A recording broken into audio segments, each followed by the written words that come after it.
Mr Speaker, I do thank the member for Blacktown for his question.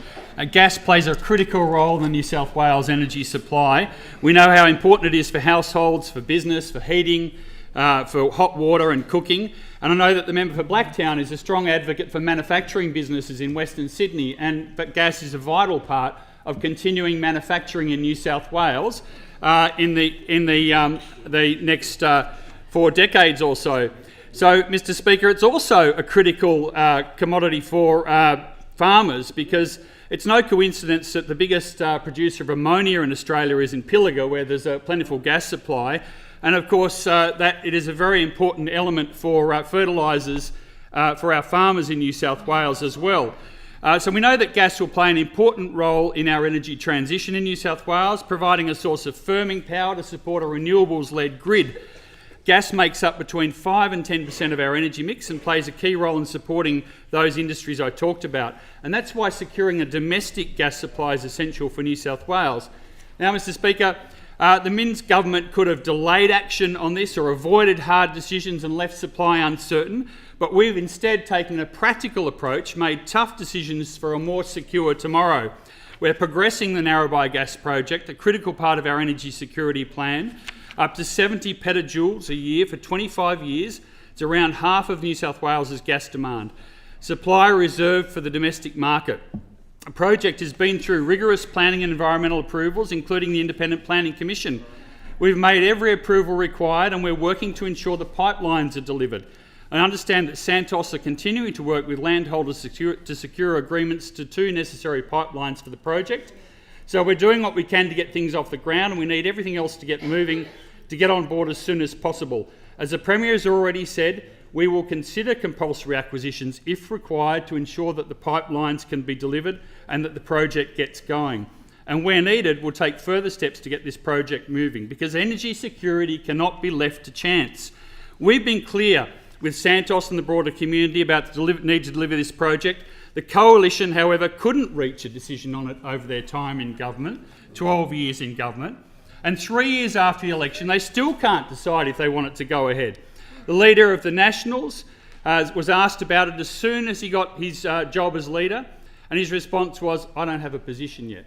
It's only been around 12 years, for more than that actually, 14, 15 years, waiting to get going. And what about the leader of the opposition? Maybe it should play a role, maybe it shouldn't, was a quote. Maybe we do net zero, Minister, maybe we shouldn't. Maybe we should have renewables. Minister, and I'll just get these things in order. Manager of Opposition Business on point of order, but I recognise the member for Blacktown. Specifics of the question, it's 129. This is completely irrelevant to what they're proposing. Please, could all members just come to order? I struggled to hear what the point of order was. It was 129. If you could bring the Minister back to the specifics of the question, not about what the opposition is proposing, but the specifics of the question. He may want to mention the decarbonisation of gas plan as well. There is no point of order, but the member for Blacktown is seeking some further information, and an additional 2 minutes is granted, Minister.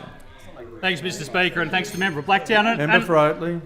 It is interesting that the leader of opposition business doesn't think the opposition is relevant in the conversation about energy security in New South Wales. And probably most of the people in New South Wales don't either. But the problem we have is that in 12 months' time, the people of New South Wales are going to have to make a decision, and they don't have time for this uncertainty and indecision when it comes to important issues for New South Wales. We're getting on with the job of delivering this project. We're getting on with the job of getting gas to the people who need it to protect energy security. But those opposite, despite more than a decade to work this out, are unclear about what they wanted. We're making tough decisions today for a better tomorrow. Opposition, unclear, uncertain, unreliable, not what New South Wales needs in these sort of uncertain times. And this is one of those critical areas. I mean, the opposition has terrible history on this area of energy security in New South Wales. Tony Abbott, of course, when he was Prime Minister, refused gas reservations. Minister, Manager of Opposition Business. Point of order, I might try this one. 59.